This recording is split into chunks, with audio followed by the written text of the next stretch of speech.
The crystal My spires homeworld of Vetalor shrinking into Prime the distance gleamed like forever. captured starlight 3 days against ago the I was swirling everything, now storms I of am the gas nothing. giant below.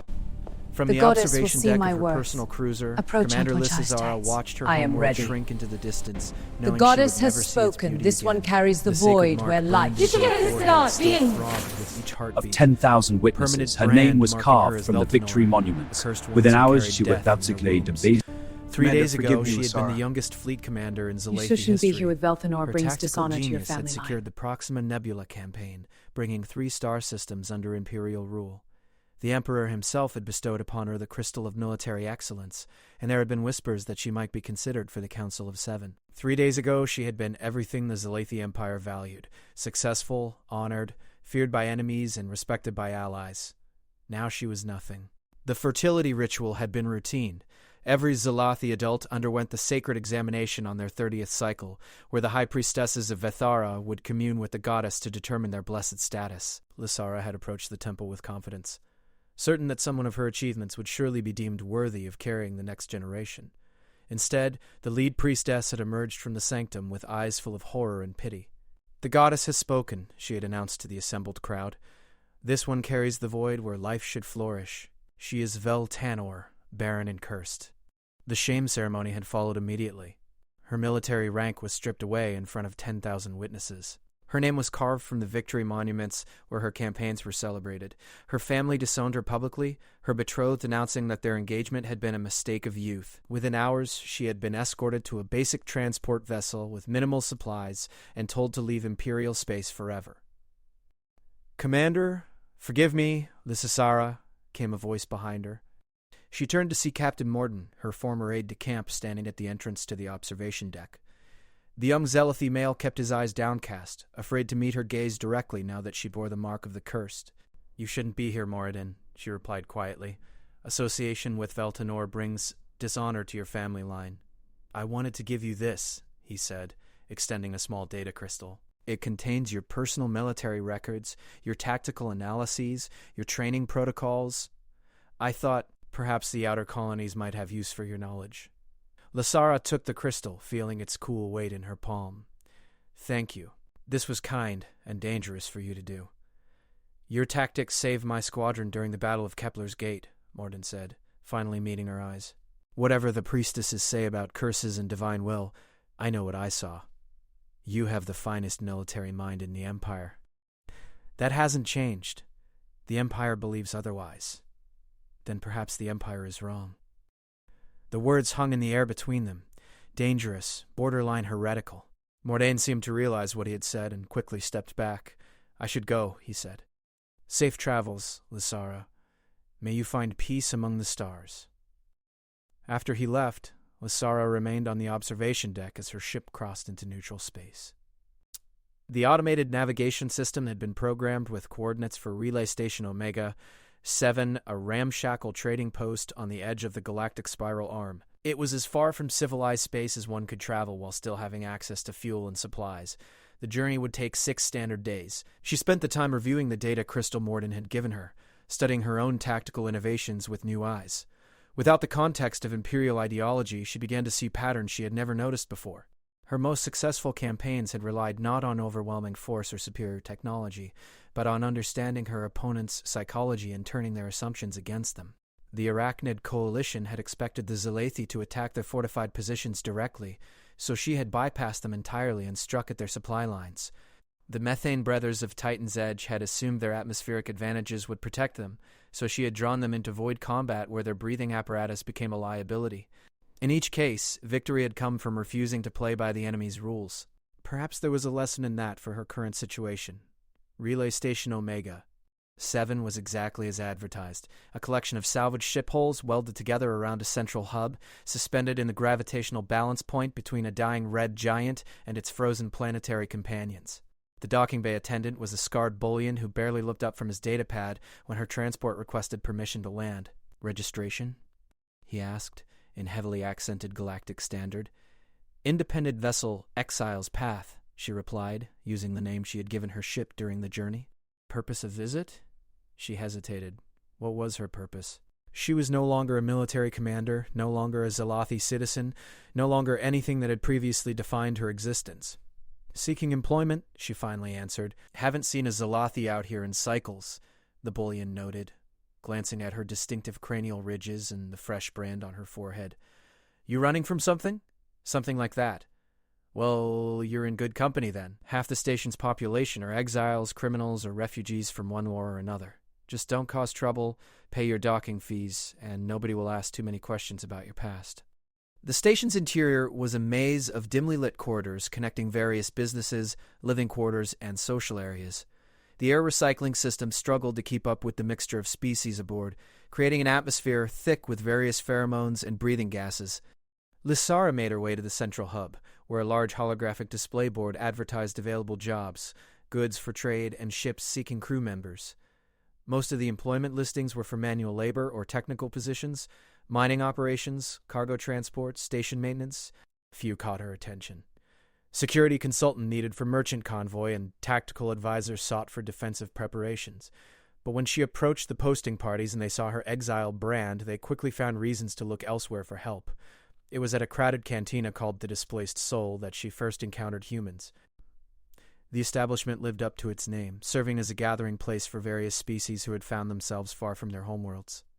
Lysara had chosen a table in a corner where she could observe the room while nursing a synthethol that tasted nothing like the fermented crystal fruit wines of her homeworld. She was studying the job board on her personal communicator when she overheard a conversation at the next table. 3 beings sat together in animated discussion. 2 she didn't recognize, and 1 that made her pause in surprise. The 3rd being was clearly human, a species she had heard of but never encountered directly. Humans were relatively new to the Galactic community, having only achieved faster-than-light travel about 2 centuries ago, but they had quickly gained a reputation for being unusual. "The problem is logistics," one of the unknown aliens was saying. This one appeared to be from an insectoid species, with multiple arms and compound eyes. "The Vorthan pirates have excellent intelligence about our shipping schedules. They know exactly when our most valuable cargo shipments will be passing through the Kepler Junction." "Have you considered changing your routes?" asked the second alien, this one a reptilian, with colorful scales that shifted hue as it spoke. "Of course, but there are only 3 practical hyperspace lanes through that region. The other routes add weeks to journey time and make our goods uncompetitive in the market." The human, a female with short dark hair and wearing what appeared to be civilian clothes rather than any uniform, leaned forward with interest. "What if you didn't change your route but changed their expectations about what they would find? Meaning, deception. Make them think your valuable cargo is actually something worthless, or make them think worthless cargo is actually valuable. Send decoy ships on the alternate routes carrying obvious treasure while your real shipments go through disguised as routine supply runs." Lysara found herself listening more intently. The human suggestion showed a sophisticated understanding of misdirection tactics. "That's actually not a terrible idea," the insectoid said slowly, "but the coordination required would be complex. We would need detailed intelligence about the pirates' observation methods, carefully crafted false manifests, ships modified to appear as different vessel types. Complex, yes, the human agreed, but probably less expensive than the cargo you're losing to raids, and definitely less expensive than hiring enough escort ships to fight the pirates directly." "You seem to know something about military tactics," the reptilian observed. The human smiled. "I was a strategic planner with the Earth Defense Force before I started freelancing out here. Pattern recognition and enemy psychology were my specialties." Lysara felt a jolt of recognition. The human's approach was remarkably similar to her own tactical philosophy. Without quite realizing she was doing it, she found herself standing and approaching their table. "Excuse me," she said in Galactic Standard, addressing the human directly. "I couldn't help but overhear your suggestion about the pirate problem. Your deception strategy is sound, but there's a refinement that could make it even more effective." The 3 beings looked up at her with various expressions of surprise. The human's eyes immediately went to the exile brand on Lysara's forehead, but unlike most people, she didn't look away in disgust or discomfort. "Please join us," the human said, gesturing to an empty chair. "I'm always interested in hearing tactical insights. I'm Sarah Chen, by the way." "Lysara," she replied, settling into the offered seat. "Formerly Commander Lysara of the Zalathi Imperial Fleet." "Formerly?" asked the insectoid. "I was, exiled 3 days ago." An uncomfortable silence fell over the table. Lysara was used to this reaction. Exile was considered deeply shameful among most galactic species, and few wanted to associate with someone who had fallen so far from grace. But Sarah Chen simply nodded as if this was perfectly ordinary information. "Their loss," she said, matter-of-factly. "Now, what refinement did you have in mind for the piracy problem?" Lysara blinked in surprise. You're not concerned about my status?" "Should I be? Most species consider exiles to be cursed, or at minimum poor risks for business partnerships." Sarah shrugged. "Most species have a lot of superstitions that don't hold up under logical analysis. I'm more interested in what you can contribute than in what some government or religious authority decided about you." "So, the tactical refinement?" For the first time in days, Lysara felt something other than despair. "The deception strategy is good, but it's reactive. Pirates will eventually adapt to it. Instead, you should make them want to attack specific targets at specific times, drawing them into prepared ambush positions where you have overwhelming advantage. Elaborate. Create a pattern of deliberately vulnerable shipments following predictable schedules. Make it so profitable and easy that the pirates become dependent on these targets. Then, when you're ready, turn one of these routine raids into a trap. Use modified cargo containers that appear to carry treasure but actually deploy capture nets or stun fields. The pirates will be overconfident and unprepared for organized resistance." The insectoid's compound eyes glittered with interest. "That's quite devious." "More than devious?" Sarah said with genuine admiration in her voice. "That's brilliant strategic thinking. You're not just solving the immediate problem, you're taking control of the entire dynamic." "It's a basic principle of military strategy," Lysara replied. "When possible, make the enemy dance to your music rather than dancing to theirs."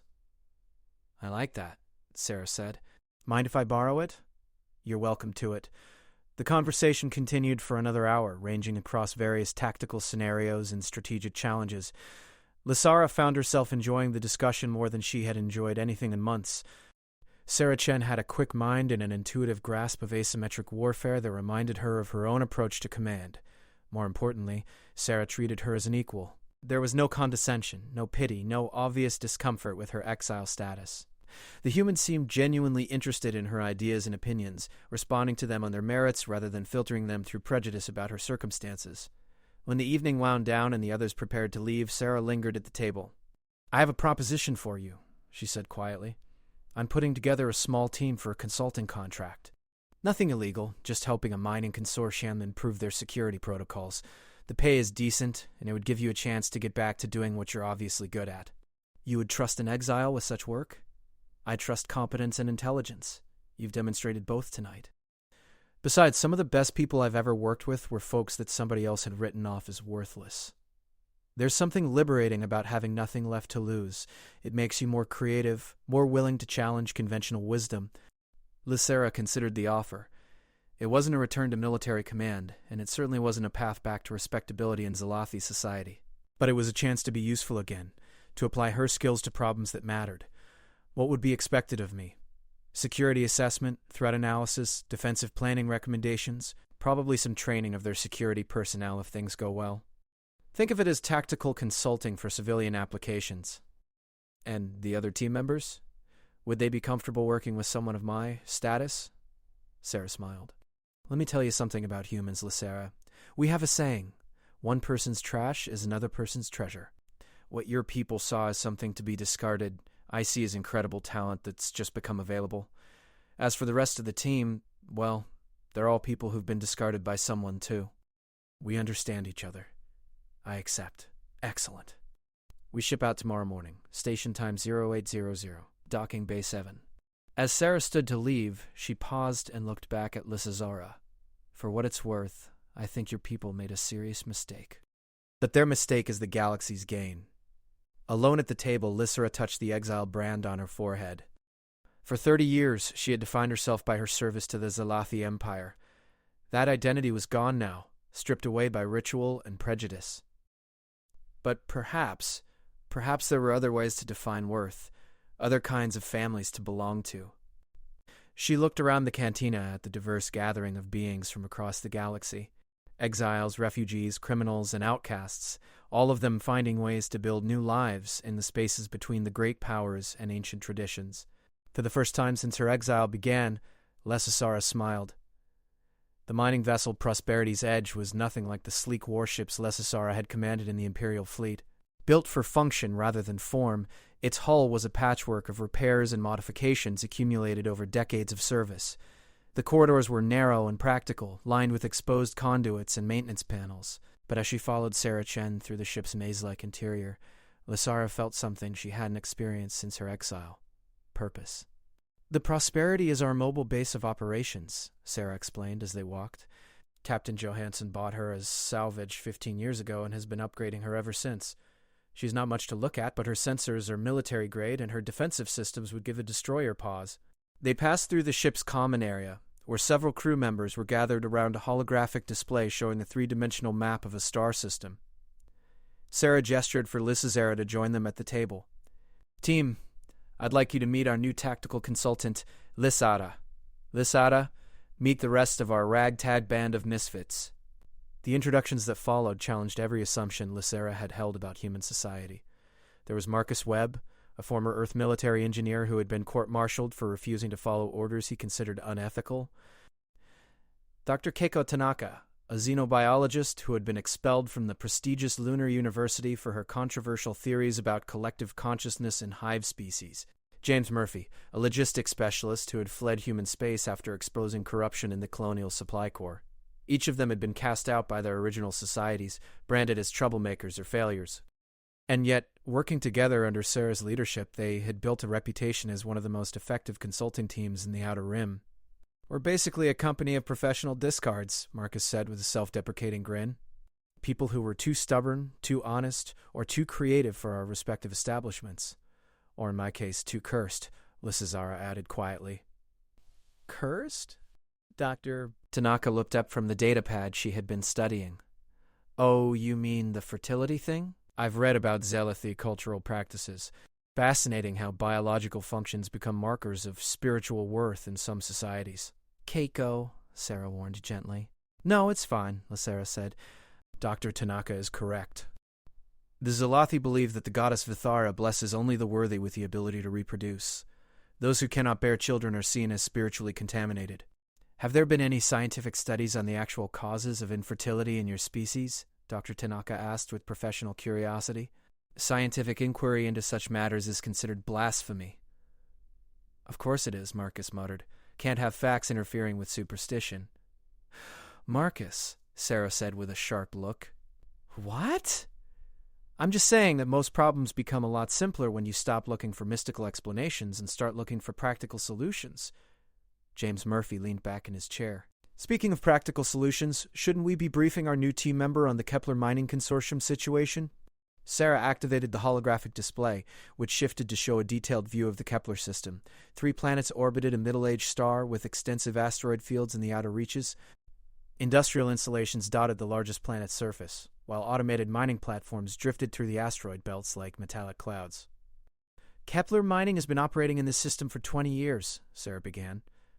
"They specialize in extracting rare earth elements from the asteroid fields, stuff that's essential for advanced electronics and spaceship components. Very profitable, but also very vulnerable." "Vulnerable how?" Lysara asked, studying the tactical display with professional interest. "Pirates, mainly," Marcus replied. "The mining platforms are lightly defended because heavy weapons would interfere with the delicate extraction processes. The cargo haulers that transport processed materials are sitting ducks during their runs to the hyperspace jump points." "What's their current security setup?" "Basic patrol boats with outdated sensors," James said, pulling up another data screen. "They've got maybe a dozen security personnel for the entire operation, most of whom have more experience with drunk miners than actual combat."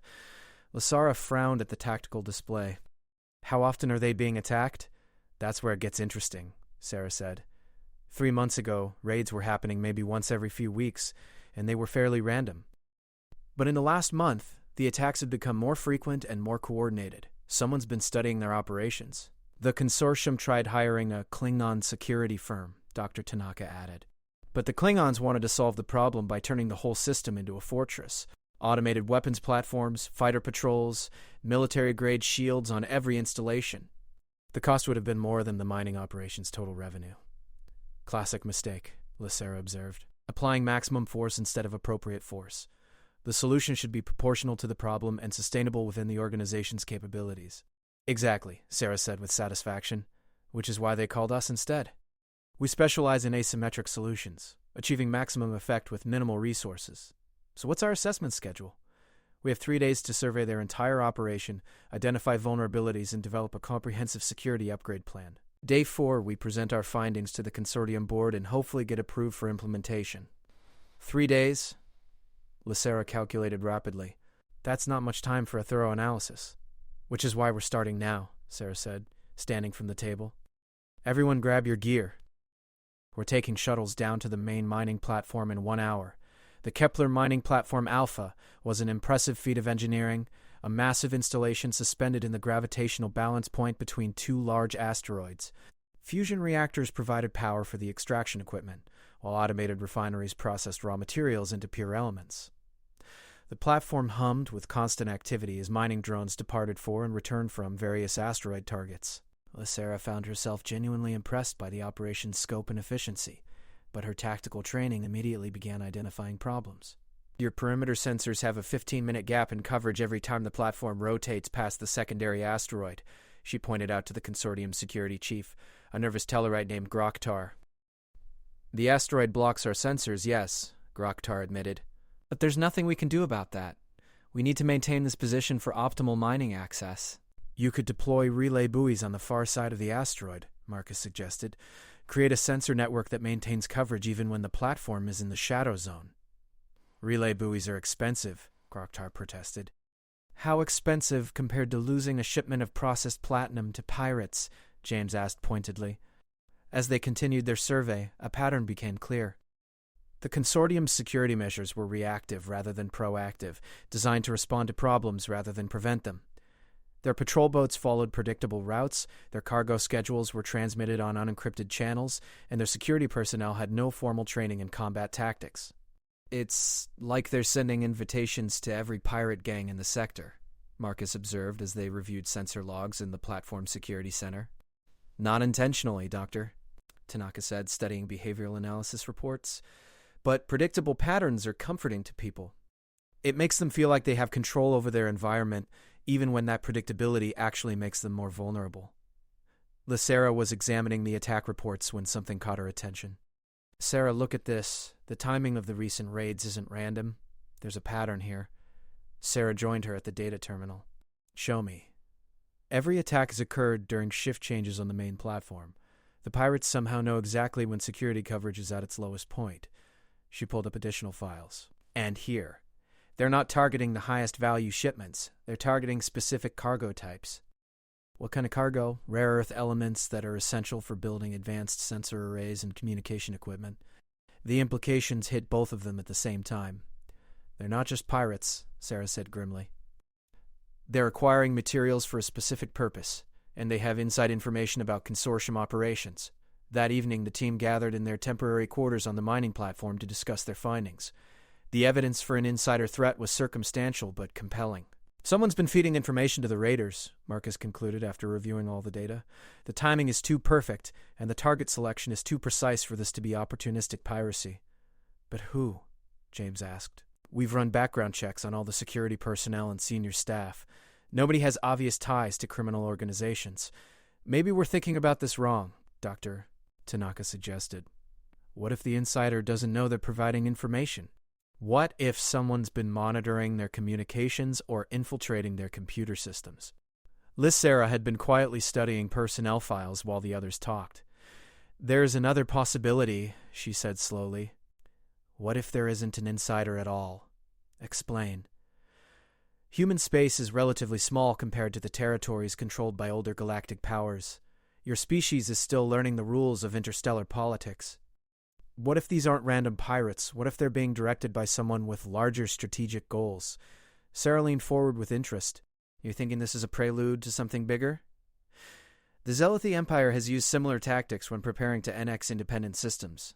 First, you destabilize the local economy through targeted raids. Then you offer protection in exchange for favorable trade agreements or political concessions.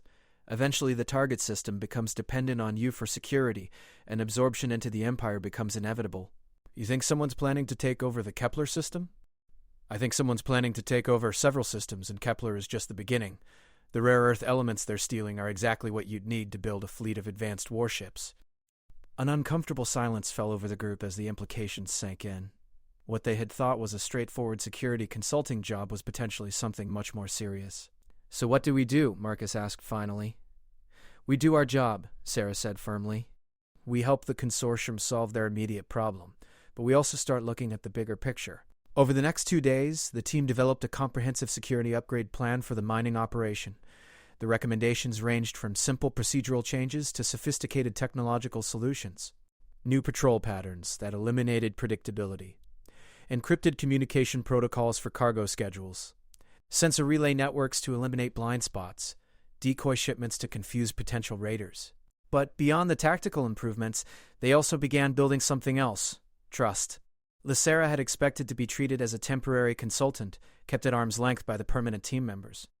Instead, she found herself gradually becoming part of their extended family. Sarah made sure she was included in all strategy discussions. Marcus asked for her input on technical modifications. Tanaka engaged her in long conversations about comparative cultural practices. James insisted on teaching her human poker, claiming it was essential for understanding human psychology. "You know," Sarah said one evening as they reviewed the final presentation materials, "we could use someone with your tactical expertise on a permanent basis. The team's been growing, and we're getting contracts that require more military experience than any of us have." Lysara looked up from the datapad she had been studying. "Are you offering me a position? I'm offering you a choice. You can complete this contract and move on to find your own path through the galaxy. Or you can stay and help us build something new." "What kind of something?" "A place where people can contribute based on what they can do, not what some government or religious authority thinks they should be. A family that chooses its members based on character and capability, not on biology or social status." The word family hit Lysara unexpectedly hard. For 30 years, she had belonged to the great family of the Zalathi Empire, connected to her people through bonds of culture and shared purpose. That family had rejected her when she failed to meet their biological expectations. But here among these human outcasts and misfits, she had found something she had never expected: acceptance. "I accept," she said quietly. "Welcome to the family," Sarah replied with a warm smile. The next morning, they presented their security recommendations to the Kepler Mining Consortium board. The presentation went smoothly, with the board members asking detailed questions about implementation costs and expected effectiveness. But as they were concluding the formal session, alarms began blaring throughout the platform. "Incoming ships!" came an announcement over the communication system. "Multiple vessels approaching at high speed, all personnel to emergency stations." Through the conference room's observation windows, they could see 6 sleek ships emerging from the asteroid field. Unlike the crude pirate vessels they had expected, these ships showed military-grade design and coordination. "Those aren't pirates," Marcus said grimly, studying the tactical display. "Those are military vessels. Unknown ships, identify yourself and state your business in the system," came the voice of the platform's communication officer. The response was broadcast on all frequencies, ensuring everyone could hear it clearly. "This is Battlegroup Venom of the Hegemony Defense Force. By order of the Galactic Hegemony Council, this system is hereby claimed under the Protection Accords. All mining operations will cease immediately, and all personnel will prepare for inspection and registration." Lysera felt ice form in her stomach. The Galactic Hegemony was a loose alliance of older spacefaring species who viewed themselves as the rightful rulers of the galaxy. They had been expanding their territory steadily for decades, using a combination of military pressure and legal technicalities to absorb independent systems. "The Protection Accords," she said quietly to Sarah. "It's a legal framework the hegemony uses to justify annexation. They claim that systems under threat from piracy or other dangers require hegemony protection, and once they establish a military presence, they never leave." "And the pirate raids provided the justification they needed," Sarah realized. "Platform Alpha, you have 1 standard hour to begin shutdown procedures," the hegemony commander continued. "Compliance will be noted favorably in your protection registration files." The consortium board members looked around the conference table in confusion and growing panic. They had spent 20 years building their mining operation, and now it was being stolen from them through bureaucratic manipulation. "What can we do?" asked the board chairman, an elderly human named Richardson. "We don't have the military strength to fight them." "No," Sarah said thoughtfully, "but we might not need military strength." She looked at Lysera. You said the hegemony uses legal technicalities to justify their expansions. Are you familiar with the specific language of the Protection Accords? Reasonably familiar. The Zolothi Empire considered joining the hegemony before deciding to remain independent. Then help me find a loophole. For the next 40 minutes, while hegemony ships maintained their positions around the mining platform, Lysizara and Sarah worked frantically through legal databases and treaty documents. The Protection Accords were complex and filled with bureaucratic language, but they had been designed by committee, and committee decisions were often full of contradictions. Here, Lysara said, highlighting a particular clause, Section 47C states that Protection Accords can only be invoked for systems that lack adequate defensive capabilities. But Section 23A defines adequate defensive capabilities as including any formal security consulting arrangement with recognized military advisors. We're recognized military advisors? I'm a former fleet commander of a major galactic power. Marcus is a former Earth military engineer. By the treaty's own definitions, the Kepler system now has adequate defensive capabilities, but our consulting contract isn't formal yet. It is now, Richardson said, producing an electronic signature pad. Emergency board authorization. Will a 5-year contract be sufficient? With 15 minutes remaining before the deadline, Sarah transmitted a formal legal challenge to the hegemony ships. The response was immediate and predictably bureaucratic. The matter would need to be reviewed by the Hegemony Legal Affairs Division, which would require a minimum of 30 standard days. During those 30 days, the hegemony ships would have to withdraw to avoid violating interstellar law regarding disputed territorial claims. This is only a temporary solution, Lysara warned as they watched the hegemony vessels reluctantly depart the system. They'll be back with a more carefully crafted legal justification. Then we'll have to be ready for them, Sarah replied, and we'll need to make sure the other independent systems in this region are ready too. You're talking about organizing a regional defense alliance. I'm talking about giving people the tools they need to protect themselves, teaching them that they don't have to choose between domination by pirates and domination by the hegemony. As the last hegemony ship disappeared into hyperspace, Lysisara felt something she had never experienced during her service with the Imperial fleet, the satisfaction of protecting something without conquering it, of building up rather than tearing down, of creating rather than destroying. So, Sarah said, joining her at the observation window, ready to help build something the galaxy's never seen before? Lysisara smiled, touching the exile brand on her forehead that had once marked her as worthless. Ready. 6 months after the hegemony's failed attempt to seize the Kepler system, Lysizara found herself standing before a gathering unlike any she had ever seen. Representatives from 17 independent systems had assembled aboard the refurbished heavy cruiser New Horizon, sharing ideas, strategies, and resources in ways that defied every convention of galactic politics. The ship itself was a testament to what could be accomplished through cooperation rather than conquest. Originally a decommissioned Earth Defense Force vessel, the New Horizon had been purchased jointly by several mining consortiums and trading cooperatives. Under Sarah's direction and Lysara's tactical expertise, it had been converted into a mobile conference center and training facility for what they had begun calling the Independent Systems Cooperation Initiative. The Vorthan pirates have been completely eliminated from the Rigel shipping lanes, reported Captain Torres, a compact human woman whose merchant fleet had been among the first to benefit from the initiative's tactical training programs. Our new convoy protocols and escort coordination have made raiding unprofitable enough that they've moved on to easier targets, which creates a new problem, pointed out Delegate Kosisvar, a six-limbed being from the Crystalline Coalition. The pirates aren't disappearing. They're being pushed towards systems that haven't yet implemented defensive improvements. Then we expand the program, Sarah said simply. Every system that joins the initiative gets access to the same tactical training, the same defensive protocols, the same mutual support agreements. Easy to say, grumbled Commander Velrock of the Titan Mining Collective. But resources aren't infinite. Training cost credits, defensive modifications cost credits, maintaining patrol vessels cost credits. Not all of us have the profit margins of the larger operations. Lysara had been listening to the discussion while reviewing the tactical displays that surrounded the conference table. The holographic representations showed ship movements, trade routes, and threat assessments across dozens of star systems. It was a complex puzzle, but one with elegant potential solutions. Commander Velrock raises an important point, she said, standing to address the assembly.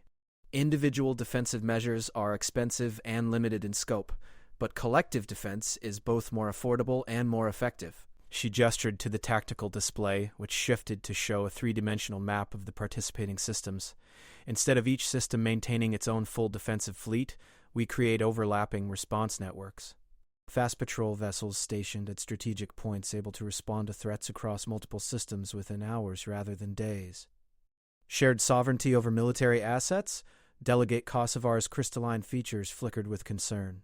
That's a significant trust requirement. Not shared sovereignty, Sarah clarified. Shared capability. Each system retains control over its own defenses, but also contributes to and benefits from collective rapid response capabilities. Like the old human NATO model, added Dr. Tanaka, who had been studying historical alliance structures. An attack on one is treated as an attack on all, but each member maintains its own autonomy. Marcus Webb stood up from his position at the engineering console. I've been working on some hardware solutions that could make this more practical. Modular defense platforms that can be mass-produced and quickly deployed. Standardized communication protocols so different species technologies can interface seamlessly. The initial investment would be significant, but the per-system cost would be much lower than individual solutions. The discussions continued for hours, but Lissara found her attention increasingly drawn to the diversity of the assembly itself. Humans worked alongside insectoids, reptilians collaborated with energy beings, former enemies shared tactical insights for mutual benefit. It was everything the Zalathi Empire claimed to value. Cooperation, mutual protection, shared prosperity, but without the rigid hierarchies and exclusions that made such cooperation impossible within traditional galactic power structures. Lissara, Sarah said quietly, joining her at the observation windows during the break in the formal sessions. You're thinking deep thoughts. I was thinking about families, Lissara replied. The Zalitha believe that family is defined by blood, by genetic compatibility and reproductive capability. But looking at this gathering, I see something different. People who choose to support each other, protect each other, build something together regardless of species or biology. Chosen family instead of biological family. Yes. And perhaps more powerful because it's based on commitment rather than accident of birth. Their conversation was interrupted by an urgent communication from the bridge. Captain Jessica Park's voice came over the intercom with barely controlled tension. All senior staff to the bridge immediately. We have a situation developing in the Alpha Centauri system. The bridge of the New Horizon buzzed with activity as the tactical team processed incoming data streams. The main display showed a star system under siege, not by pirates or raiders, but by a full military fleet bearing the insignia of the Zalathi Empire. When did this begin? Sarah asked as she studied the tactical information. 3 hours ago, reported Lieutenant Chen, the human communications officer. The Zalathi fleet arrived without warning and surrounded the main inhabited planet. They're demanding immediate surrender under what they're calling protective annexation protocols. Lissara felt her blood freeze. She knew those protocols intimately. She had helped design them during her service with the Imperial fleet. They were meant to be used against hostile worlds that threatened Imperial security, not against peaceful, independent systems. What's their justification? She asked, though she suspected she already knew the answer. They're claiming that the Alpha Centauri system has become a haven for exiles and undesirables who pose a threat to galactic stability, Lieutenant Chen replied, reading from the official Imperial transmission. They say they're acting to prevent the spread of what they call dangerous ideologies about family structures and social organization. The meaning was clear. The Zalathi Empire had learned about the Independent Systems Cooperation Initiative and saw it as a threat to their traditional values. More specifically, they saw Lissara's involvement as a personal insult, an exile not only surviving her banishment but thriving and building something that challenged everything they believed about social hierarchy. How many ships? Sarah asked. 47 vessels, including 3 dreadnoughts. The local system defense force has maybe a dozen patrol boats. An uncomfortable silence fell over the bridge. Everyone present understood the implications. Alpha Centauri was home to nearly 2 million beings, most of them refugees and immigrants who had fled various forms of persecution in their home systems. The Zalathi weren't interested in annexation. They were planning to make an example. We have to respond, said Captain Torres, who had followed them to the bridge along with several other initiative representatives. If we let the Zalathi do this, every other major power will think they can pick off independent systems one by one. With what force? Commander Velrock asked pessimistically. We have maybe 30 ships between all our member systems, most of them converted civilian vessels. The Zalathi fleet alone outguns us 5-1, And if other powers decide to get involved, then we don't fight them with ships, Lysisara said quietly. Everyone turned to look at her. She was studying the tactical display with a focused intensity that the team had learned to recognize as her planning mode. Explain, Sarah requested. The Zalathi Empire's greatest strength is also its greatest weakness, their absolute certainty in their own righteousness. They believe they're acting to preserve cosmic order, which means they'll follow their protocols exactly.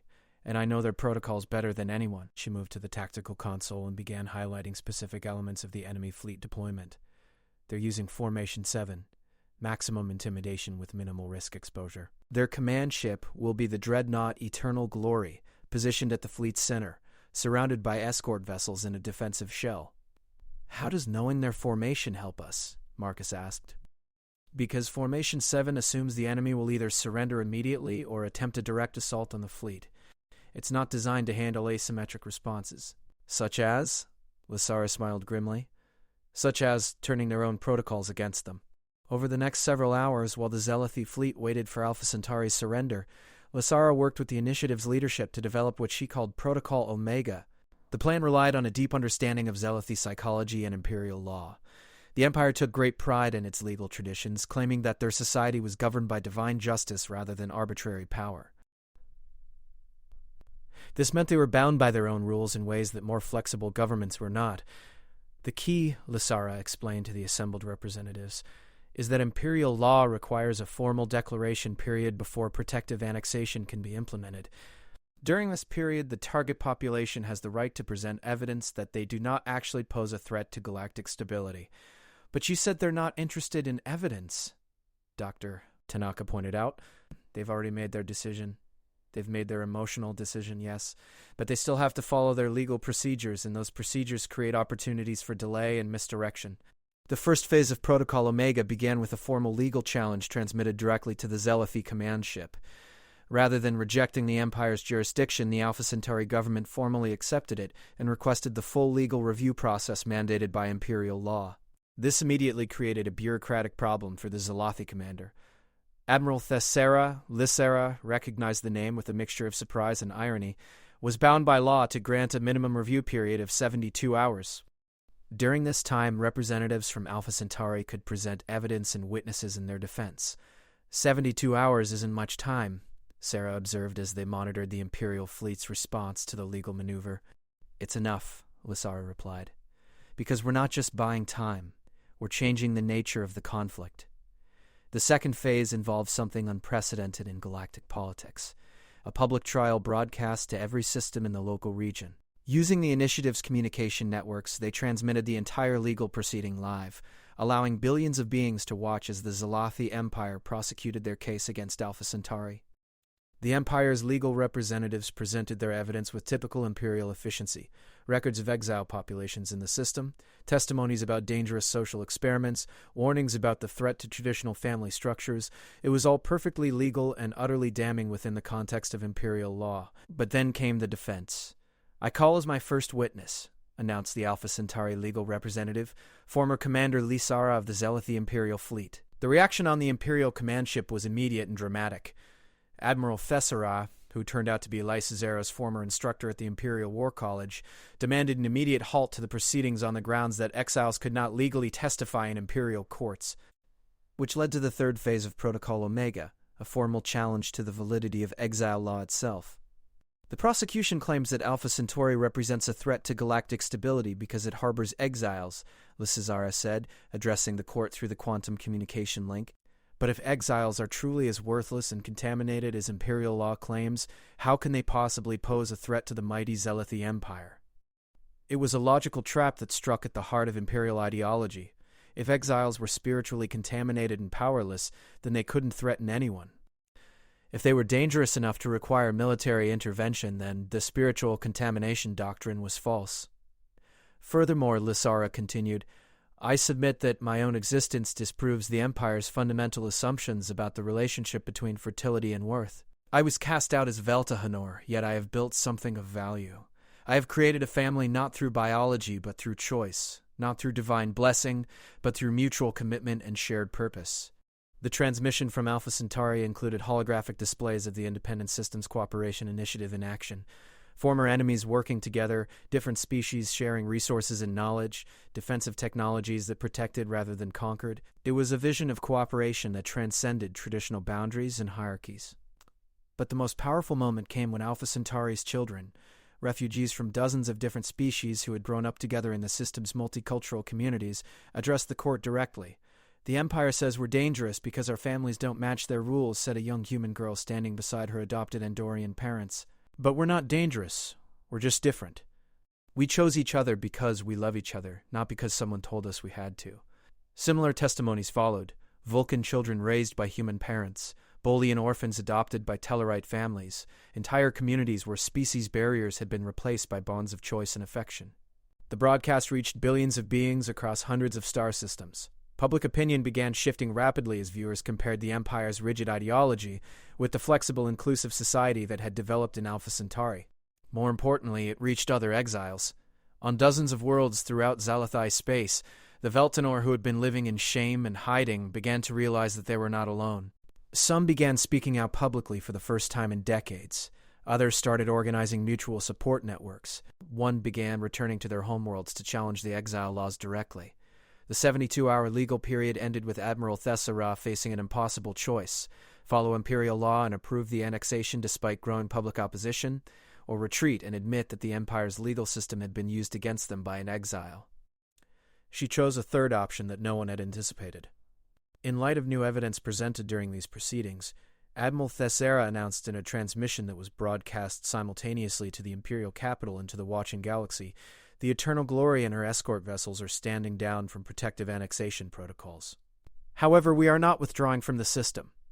Instead," she revealed, "the Imperial fleet would be conducting extended diplomatic consultations with the Alpha Centauri government." In practical terms, this meant that nearly 50 Imperial ships would remain in the system indefinitely, neither attacking nor leaving. It was a clever bureaucratic solution that avoided immediate conflict while maintaining Imperial face. But it also created a new kind of problem. A military standoff with no clear resolution? "What happens now?" Sarah asked as they monitored the developing situation from the New Horizons bridge. "Now, we find out whether the galaxy is ready for a new kind of politics," Lysera replied, watching the status displays that showed initiative fleets from 17 star systems moving toward Alpha Centauri. "Because this is no longer about one system or one exile. This is about whether chosen families can coexist with traditional power structures." The tactical displays showed a convergence unlike anything in recorded galactic history. Not a massive fleet preparing for battle, but dozens of small groups of ships, each representing communities that had chosen cooperation over domination, inclusion over exclusion. "Contact from Admiral Thessara," reported Lieutenant Chen. "She's requesting private communications with you specifically, Lysara." Lysera exchanged glances with Sarah, who nodded encouragingly. "Put her through." The holographic image of Admiral Thessara materialized in the center of the bridge, an elderly Zalathi female whose ridge patterns marked her as high nobility. She had aged considerably since Lysara had last seen her at the War College, but her bearing remained proud and commanding. "Former Commander Lysara," she said formally, "I must confess, your tactical innovation continues to impress. Using our own legal system as a weapon, it's exactly the kind of asymmetric thinking I tried to teach you 20 years ago. Admiral, I'm surprised to receive direct contact from you. The galaxy has become a more surprising place since you were exiled," Thessara replied. "Tell me, was this all planned? The cooperation initiative, the legal challenges, the public testimony?" "No, Admiral. This was simply what happened when people who had been discarded found each other and decided to build something together." Thessara was quiet for a long moment, studying Lysera's face. "You've changed," she said finally. "There's a contentment in you that wasn't there during your service. I've found my family." "So I see." The Admiral's expression softened slightly. "I want you to know that many of us in the fleet have been disturbed by what we witnessed during the legal proceedings. The children speaking about their chosen families, the cooperation between different species, the success of your defensive initiatives. It challenges assumptions we've held for generations. Will it change anything? Perhaps. There are discussions happening in the Imperial Council that would have been unthinkable 6 months ago. Some are saying that perhaps fertility should not be the only measure of worth. Others suggest that exile laws should be reviewed. A few radicals even propose that we could learn something from your cooperation model." "And what do you think, Admiral?" Thessara smiled. a rare expression that transformed her stern features. "I think, former commander, that the galaxy is about to become a much more interesting place. And I think the Empire would be wise to find ways to coexist with whatever new order is emerging." The conversation ended with mutual respect, but no immediate resolutions. The Imperial fleet remained in Alpha Centauri space, but they made no hostile moves. Initiative vessels continued to arrive from various systems, but they too maintained peaceful postures. It was an unprecedented standoff, two different philosophies of civilization facing each other across the void, each trying to understand what the other represented. "So what do we do now?" Marcus asked as the senior staff gathered for their evening briefing. "Now we prove that what we've built can last," Sarah replied. "The whole galaxy is watching to see if chosen families are as strong as biological ones, if cooperation can be as effective as domination, if inclusion can be as stable as hierarchy." Lasara looked around the table at the faces of her chosen family, humans who had been cast out by their own species, yet had created something magnificent from their exile. They had taken her in when she had nothing, given her purpose when she had been declared worthless, and helped her build something that challenged the fundamental assumptions of galactic civilization. "Then let's show them," she said simply. The crisis came from an unexpected direction. 3 months into the Alpha Centauri standoff, while Zalathi Imperial ships maintained their uneasy watch over the system and initiative vessels continued their protective patrols, a distress signal reached the New Horizon from the furthest edge of explored space. "It's coming from the Kepler system," Lieutenant Chen reported, her voice tight with concern. "But the signal characteristics are unusual." Sarah and Lasara rushed to the communications console, where the incoming transmission was being processed through multiple filters to remove interference. What they heard chilled them both.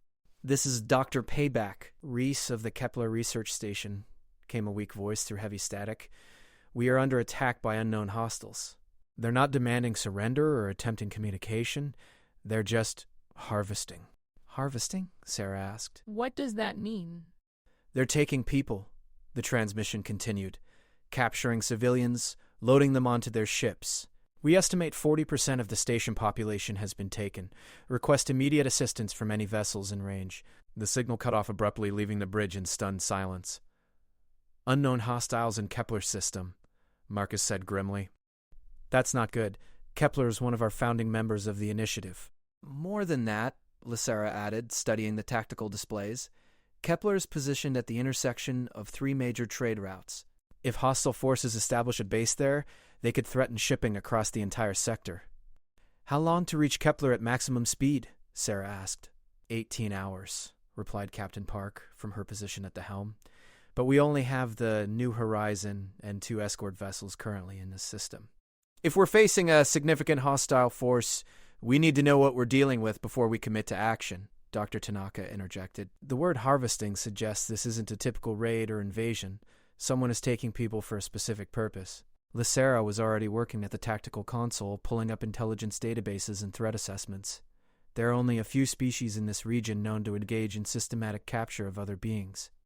The Orion Syndicate occasionally takes slaves for their labor markets, but they typically target frontier colonies, not established mining operations. The Gorn hegemony sometimes captures specimens for biological research, but they don't usually operate this far from their territory. "What about non-traditional threats?" Sarah asked. "Rogue elements, unknown species, artificial intelligences?" "Unknown species is possible, but unlikely. This region has been surveyed extensively over the past century. Rogue elements..." Lasara paused, a disturbing thought forming. "What if these aren't rogues? What if they're acting under orders? From whom? Think about the timing. We challenge traditional power structures, prove that cooperation can be more effective than domination, embarrass the Zalathi Empire on a galactic stage. Now suddenly a mysterious force attacks one of our key systems, using tactics designed to discredit everything we've built. The implications were sobering. If one of the major powers was orchestrating the attack on Kepler, responding with military force could be exactly what they wanted, an excuse to brand the initiative as a destabilizing military threat.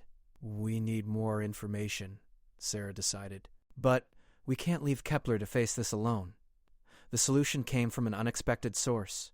Admiral Thessera, still maintaining her position in Alpha Centauri space, contacted the New Horizon directly with a proposal that surprised everyone. "The Imperial fleet has been monitoring the situation in Kepler," she announced during an emergency conference call. Our long-range sensors detected the initial attack and the subsequent occupation of the system. Occupation? Lysara asked. Not just a raid? The hostile forces have established defensive positions around the main mining platform and deployed what appear to be mobile command centers on several asteroids. This is clearly intended as a permanent presence. What do your sensors tell you about their identity? Admiral Thessera's expression was troubled. That's where the situation becomes complex. The ship configurations are unknown to our databases, but their tactical patterns match hegemony military doctrine. However, the Galactic hegemony publicly denies any involvement and has offered to assist in investigating the attacks. So either the hegemony is lying, or someone is using their tactics to implicate them, Sarah observed, which creates an opportunity for cooperation. The proposal was unprecedented. A joint task force combining initiative vessels, Zelathi Imperial ships, and hegemony investigators to respond to the Kepler crisis. It would be the first time in galactic history that three opposing power structures had worked together on such a mission. The political risks are enormous, Dr. Tanaka pointed out during the strategy session. If this goes badly, it could destroy the initiative's credibility and give traditional powers an excuse to crack down on independent systems. But if it goes well, Marcus added, it proves that different approaches to civilization can cooperate when faced with common threats. What do you think? Sarah asked Lysara, who had been quietly analyzing the tactical implications. I think, Lysara said slowly, that we're about to discover whether what we've built is strong enough to survive in a galaxy that may not be ready for it. The joint task force assembled at a neutral coordinate point halfway between Alpha Centauri and Kepler. The sight of initiative vessels flying in formation alongside Imperial dreadnoughts and hegemony cruisers was extraordinary enough to draw observation ships from a dozen different news organizations. Command of the task force was shared between Admiral Thessera, Hegemony Fleet Captain Zarthon, and Sarah Chen representing the initiative. It was an awkward arrangement that required constant negotiation and compromise, but it worked because all three leaders were more interested in solving the crisis than in advancing their own agendas. Sensor analysis confirms 12 hostile vessels in the Kepler system, reported Captain Zarthon, a methodical Andorian whose blue skin and antennae twitched with concentration. Ship designs are unfamiliar, but their energy signatures suggest advanced technology, possibly more advanced than any of our three fleets. What about the captured personnel? Sarah asked. Long-range bioscans detect approximately 1,500 life signs aboard the hostile vessels, but we can't determine how many are captives versus crew members. The tactical challenge was significant. The unknown vessels had positioned themselves defensively throughout the asteroid field, using the natural cover to minimize their exposure to attack. Any direct assault would likely result in heavy casualties and might prompt the hostiles to kill their captives. We need to identify these ships and their motivations before we can develop an effective response, Admiral Thessera stated. I propose a reconnaissance approach. Small teams infiltrating the asteroid field to gather intelligence. Agreed, said Captain Zarthon. But such teams would need to include representatives from all three factions to ensure information sharing and prevent misunderstandings, which led to perhaps the most unusual away mission in galactic history. Lysara, a hegemony intelligence specialist, and a Zelathi commando working together aboard a modified initiative scout ship. The Silent Runner was one of Marcus's engineering innovations, a small vessel equipped with advanced stealth systems and sensor arrays. It could slip through asteroid fields undetected while gathering detailed information about enemy positions and capabilities. Approaching the outer perimeter of the hostile deployment, reported Lieutenant Vash, the hegemony intelligence specialist. She was a tall, elegant being whose species Lysara didn't recognize. With silver skin and large, multifaceted eyes, sensor sweeps indicate the unknown vessels are using some form of adaptive stealth technology. Adaptive stealth? Asked Korvac. The Zelathi Commando. I'm not familiar with that term. Their hulls seem to shift properties based on sensor input, Vash explained. They appear differently to different types of scans, almost like they're designed to confuse rather than simply hide. Lysara studied the sensor readings from her position at the tactical station. That's not stealth technology. That's camouflage. Someone designed these ships to appear as something they're not. As they moved deeper into the asteroid field, using the massive rocks for cover, the truth began to emerge. The unknown vessels weren't unknown at all. They were modified ships from various galactic powers, altered to disguise their origins while retaining their advanced capabilities.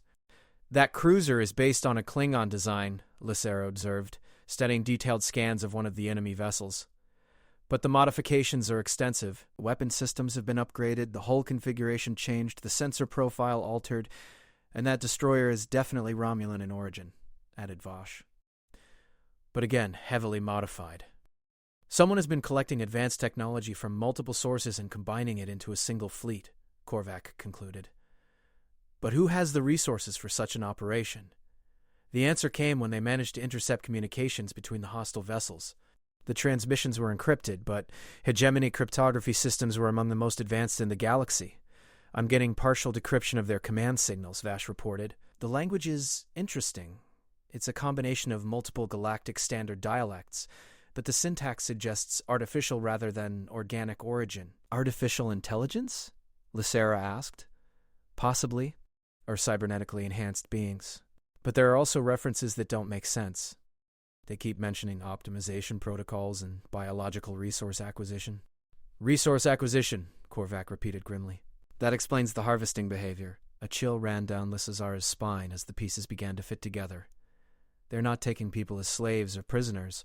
They're taking them as raw materials. The implications were horrifying. Someone or something was capturing sentient beings not for labor or information, but for biological components. The captives from Kepler were being processed, studied, potentially dissected to understand the biological foundations of different species.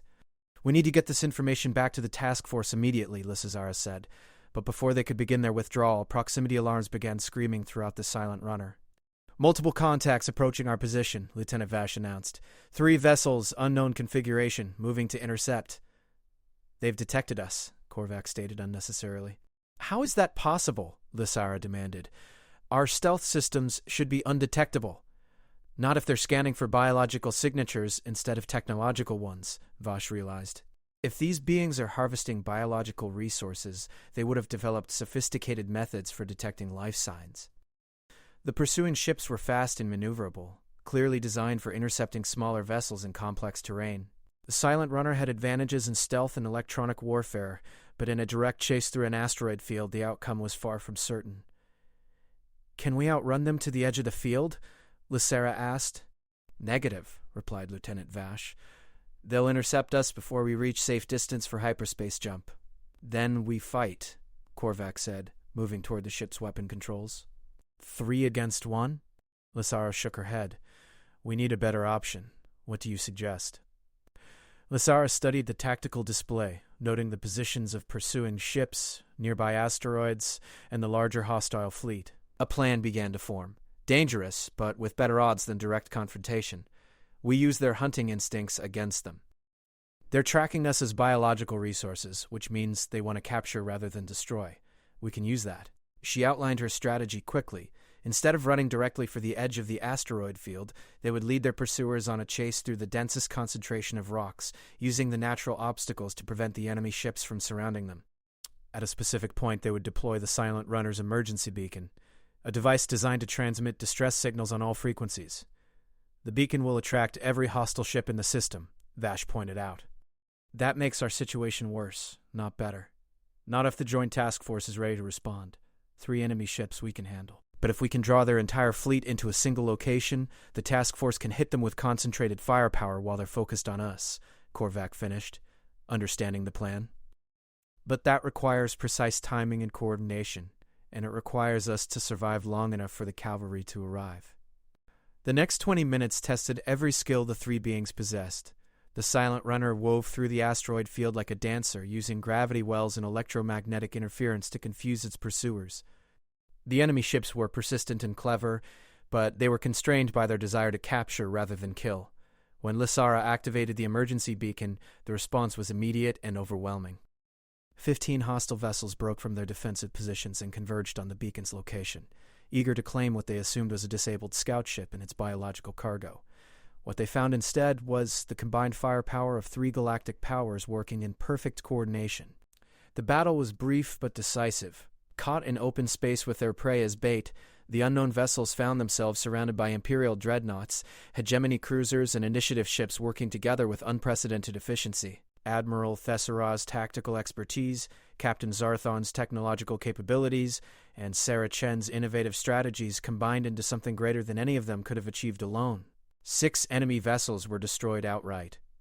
4 others were disabled and boarded by joint teams. 2 managed to escape into hyperspace, but not before the task force recovered most of the captured personnel from Kepler.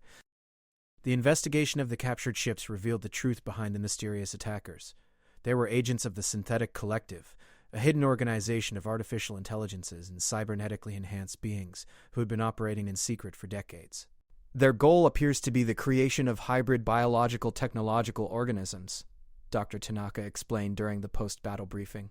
They've been capturing representatives from various species to study their biological systems and incorporate them into their own synthetic life forms. And they chose to attack Kepler because it was seen as a soft target, added Admiral Thesara. An independent system without the protection of a major power. But also because attacking the initiative would discredit our cooperation model, Sarah observed. If we couldn't protect our own members, other systems would be reluctant to join us. Instead, Captain Zarthon noted with what might have been amusement, their attack provided the justification for unprecedented cooperation between our different approaches to civilization. In the aftermath of the crisis, something fundamental had changed in galactic politics. The Joint Task Force had not only rescued the Kepler captives, but it also demonstrated that cooperation between different power structures was not only possible but more effective than individual action. Representatives from dozens of star systems requested information about joining either the initiative or establishing formal cooperation agreements with it. The hegemony and the Zalathi Empire both announced new policies regarding independent systems, focusing on protection and partnership rather than domination and absorption. Most significantly for Lysera personally, the Zalathi Empire quietly revoked her exile status and offered her reinstatement as a fleet commander. "It would be a tremendous honor to serve alongside you again," Admiral Thesara said during their private meeting aboard the New Horizon. "Your tactical innovations during the Kepler crisis were extraordinary, and your work with the initiative has demonstrated capabilities we never recognized during your original service." "I'm flattered by the offer, Admiral," Lysara replied carefully, "but I must decline." "May I ask why?" Lysara gestured toward the observation windows, where ships from a dozen different species were working together to escort rescued Kepler colonists back to their homes. "Because I found something more valuable than rank or restoration of honor. I've found a family that chose me for who I am, not who they needed me to be. The humans and their cooperation initiative. The humans and everyone else who decided that worth should be measured by contribution rather than biology, by choice rather than accident of birth." Admiral Thesara was quiet for a long moment, watching the mixed fleet as it prepared for departure. "The Empire is changing, you know. The exile laws are being reviewed. The fertility requirements for citizenship are being questioned. Some are saying that perhaps the goddess Thethara values many different kinds of families." 5 years after the Battle of Kepler, Lysara stood in the observation deck of the newly constructed Unity Station, watching as delegations from 43 star systems gathered for the first Galactic Cooperation Summit. The massive station, built in the neutral space between major power territories, represented something unprecedented in galactic history, a permanent home for diplomatic cooperation between different approaches to civilization. "Hard to believe it's only been 5 years, Sarah Chen said, joining her at the observation windows. "Sometimes it feels like we've been building this our entire lives." The view outside was remarkable.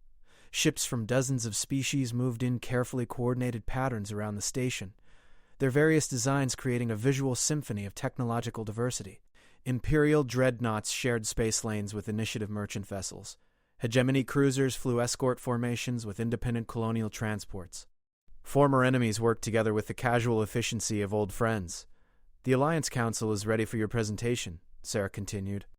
"Though I have to warn you, some of the traditionalist delegates are still skeptical about the integration protocols." Lysara smiled at the irony. The integration protocols were her latest contribution to galactic diplomacy, a framework for incorporating exile populations and refugee communities into stable, multi-species societies. What had begun as a personal solution to her own banishment had evolved into a comprehensive model for handling displaced populations throughout the galaxy. "Let them be skeptical," she replied. "Results speak louder than ideology." The Alliance Council chamber was designed to accommodate the physical and cultural needs of every known spacefaring species. Atmospheric controls maintained optimal breathing conditions for both oxygen and methane breathers. Gravity generators created zones of different gravitational intensity. Holographic translators ensured that every spoken word was simultaneously rendered in dozens of languages. At the center of the chamber, a massive holographic display showed current status reports from initiative systems, imperial territories, hegemony worlds, and independent colonies. Green indicators marked stable cooperative relationships, yellow showed developing partnerships, and red highlighted ongoing conflicts or crises. The Integration Protocol pilot programs have now been operating for 18 months. Lisazara began her presentation, addressing the assembled delegates. The results have exceeded our most optimistic projections. She gestured to the display, which shifted to show detailed statistics from various test systems.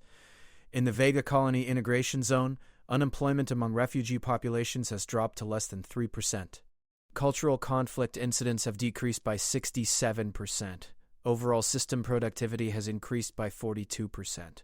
Impressive numbers, commented Delegate Morgoth of the Klingon Empire, whose massive frame was barely contained by the chamber's reinforced seating. But numbers can be manipulated.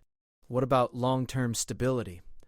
An excellent question, Lisara replied, pulling up a new set of data. Traditional refugee settlement approaches focus on assimilation, forcing displaced populations to abandon their original cultures and adopt local customs.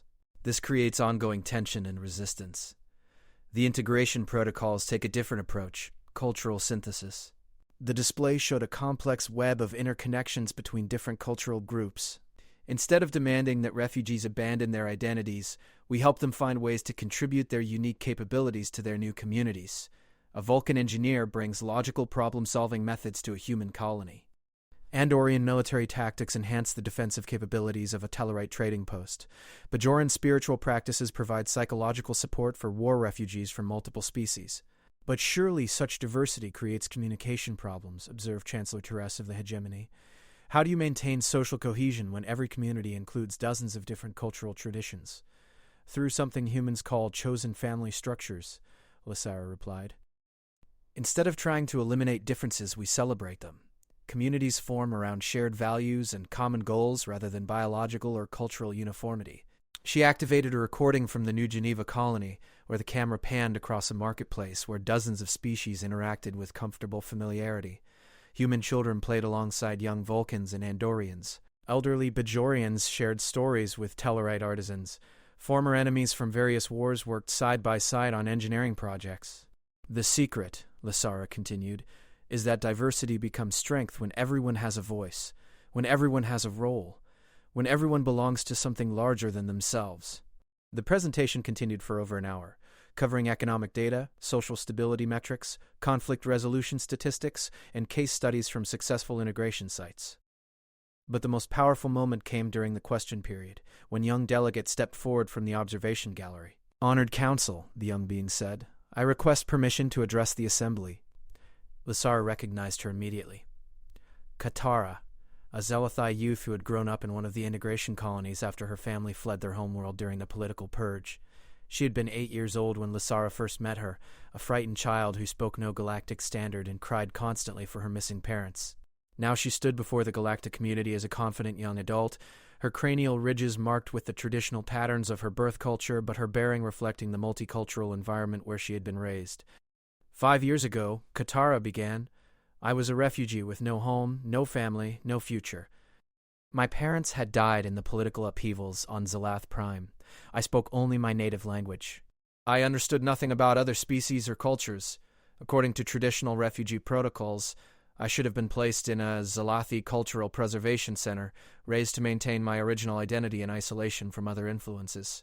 Instead, she continued, I was brought to New Geneva as part of the Integration Protocol pilot program. I was adopted by the Hendersons, a human farming family who had lost their own children in a transport accident. They taught me their language while helping me preserve my own. They celebrated my cultural traditions while sharing theirs with me. Katara's voice grew stronger as she spoke. But my family didn't end with my adoptive parents.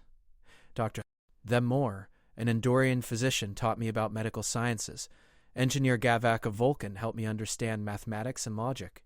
Captain Torres, a human trader, showed me how different species conduct business across the galaxy. Today I am fluent in 7 languages. I understand the cultural practices of 12 different species. I carry the traditions of Zeleth in my heart, but I also carry the wisdom of many other worlds. I am not less Zalathi because I learned from humans, Vulcans, and Andorians. I am more than I could ever have been alone. The chamber was completely silent as Katara concluded her statement. The integration protocols didn't just save my life. They gave me a galaxy full of families, a future full of possibilities, and a purpose that transcends the boundaries of any single species or culture. Thank you, Katara, Lysera said softly. You represent everything we hoped these protocols could achieve. The vote on expanding the integration protocols throughout Alliance space was unanimous. That evening, as delegates from across the galaxy mingled in Unity Station's cultural centers and recreational facilities, Lysera found herself in the observation lounge, where she had spent so many hours during the station's construction. But tonight, she wasn't alone. Quite a day, said Admiral Thessera, settling into a nearby chair. The elderly Zealothi had become one of the integration protocol's strongest supporters within the Imperial government. Tara's speech was particularly moving. She's grown into a remarkable young woman, Lysera agreed. But then she's had remarkable influences. Including you. Including many people. That's rather the point. Dr. Keiko Tanaka joined them carrying a tray of various beverages suited to different species' dietary requirements. The preliminary treaty drafts are ready for review, she reported. It looks like we'll have formal cooperation agreements with 37 systems by the end of the summit. 37 systems choosing cooperation over competition, mused Marcus Webb, who had arrived with Captain Torres and James Murphy. Not bad for a group of professional outcasts. We were never outcasts, Sarah Chen corrected, taking a seat at their impromptu gathering. We were just people who needed to find a different kind of family. The conversation continued late into the station's artificial night cycle, ranging across topics of galactic politics, engineering innovations, cultural evolution, and personal memories. It was the kind of discussion that had become routine among them, a mixture of serious planning and casual friendship that transcended the boundaries of species and background. I've been thinking, Doctor, Tanaka said during a pause in the conversation, about the biological ironies of our situation. Meaning? Lysera asked. You were exiled because you couldn't reproduce biologically. But look what you've created instead. A reproductive model that generates new communities, new relationships, new ways of thinking about family and belonging. You've been more fertile than any biological parent could hope to be. Fertile in ideas instead of biology, Admiral Thessera observed. Perhaps that was always the goddess Vithara's true intention. The comment led to a philosophical discussion about the nature of creation, contribution, and legacy that lasted well past midnight station time. When the group finally dispersed to their various quarters, Lysera remained in the observation lounge, thinking about the journey that had brought her from exile to this moment. A soft chime indicated an incoming communication. The holographic display showed a familiar figure, Captain Mordine, her former aide-de-camp, now a full admiral in the Imperial fleet. Lysera, he said with a warm smile. I wanted to congratulate you on today's presentation. The vote was inspiring to watch. Thank you, Mordin. Your support within the Imperial Council has been invaluable. It's been my honor. But I'm actually calling with news that I think will interest you. Oh, the Imperial Council has made a decision about the exile laws. As of yesterday, the practice of Velthanor, banishment based on fertility status, has been officially abolished. Lysera felt a wave of emotion that surprised her with its intensity. For a moment, she couldn't speak.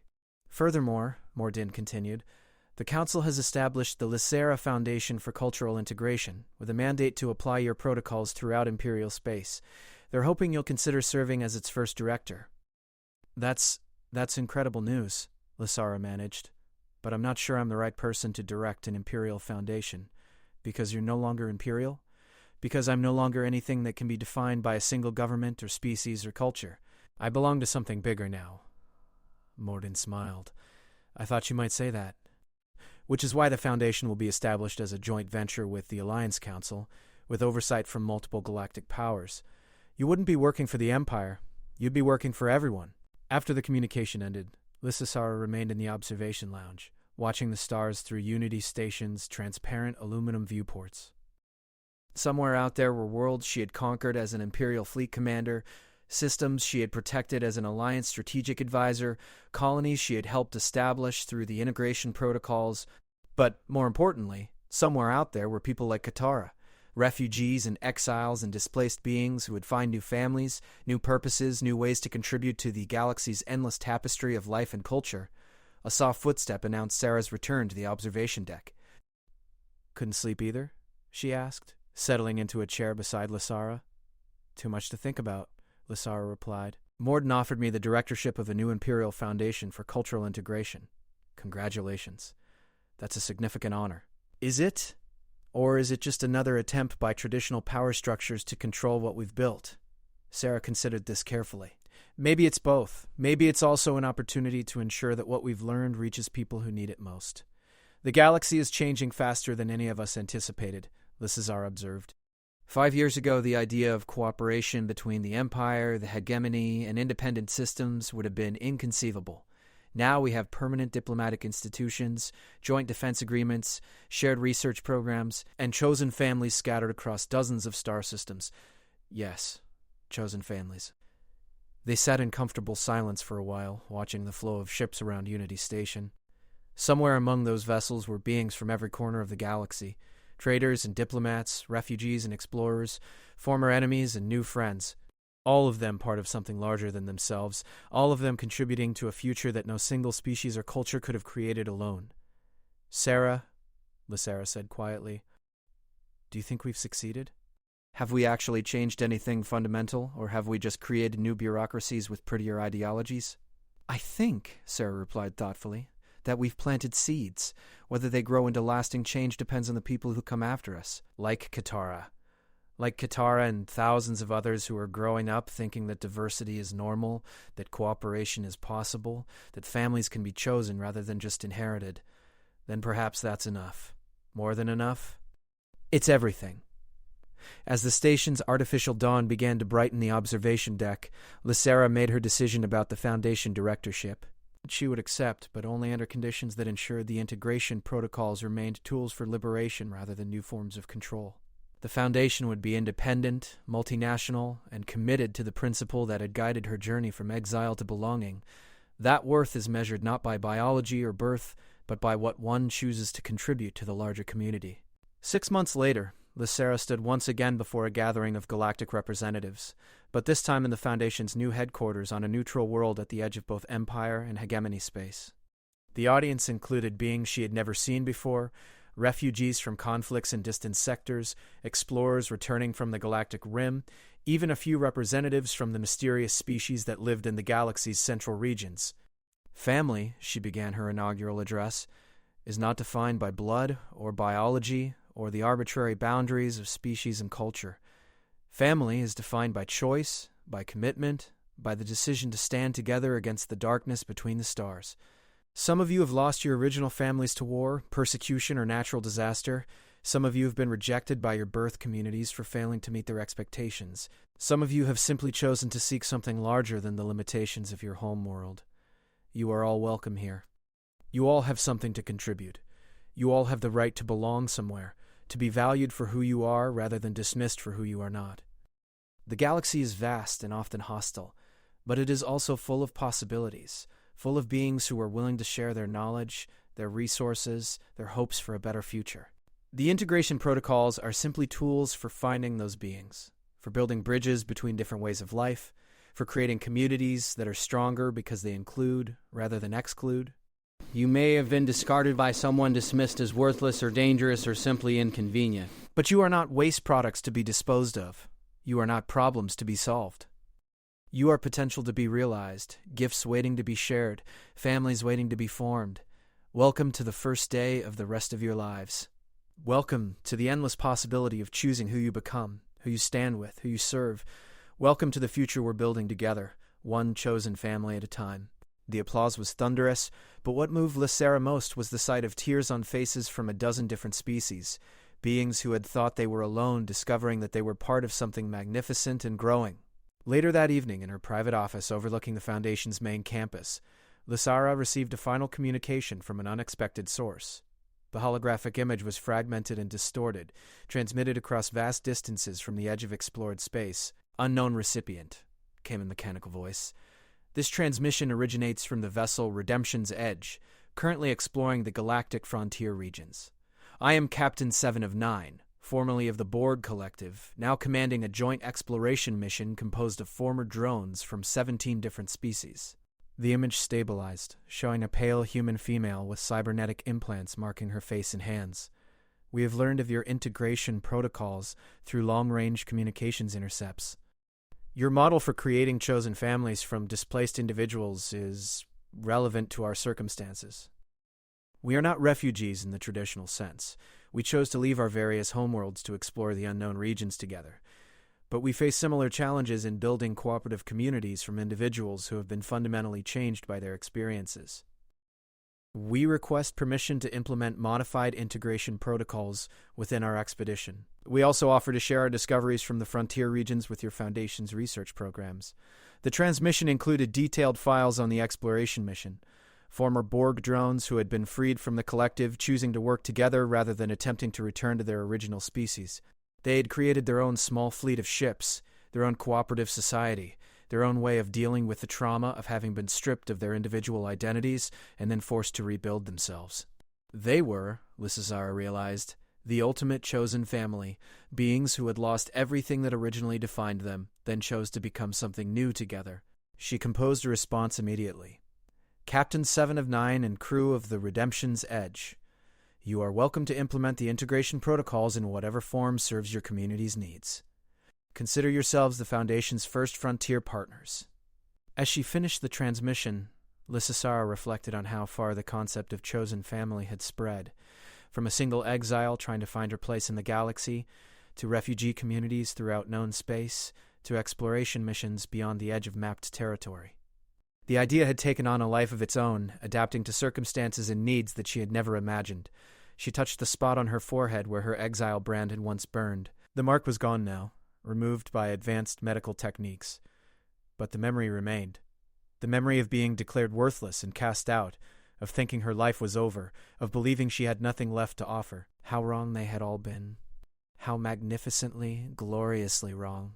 Outside her office windows, the lights of the Foundation campus twinkled like captured stars.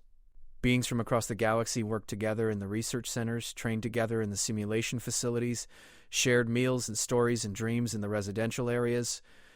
Tomorrow, they would return to their various homes and communities, carrying with them new skills and new perspectives and new understanding of what was possible when differences became strengths rather than barriers.